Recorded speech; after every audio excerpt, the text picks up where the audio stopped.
नए भारत के निर्माण के विचार में स्वामी विवेकानंद जी का संदेश। भाइयों, भारत एक शक्तिशाली राष्ट्र बनना है तो पहले पहल जन समुदाय को जागृत करने की आवश्यकता है। गरीबों की शिक्षा विस्तार करना हमारा कर्तव्य होना चाहिए।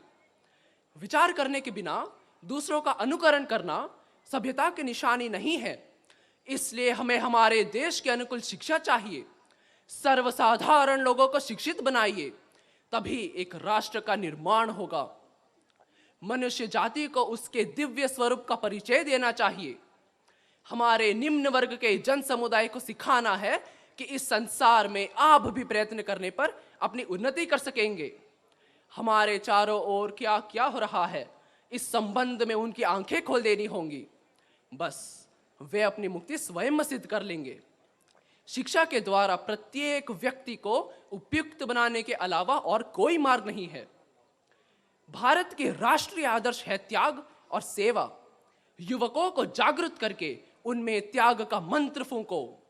तुम लोगों का अब काम है कि गांव गांव में जाकर लोगों को समझा देना है कि अब आलस्य से बैठे रहने से कुछ काम नहीं चलेगा। शिक्षा विहीन, धर्म विहीन जीवन की अवनति की बात उन्हें समझा दो।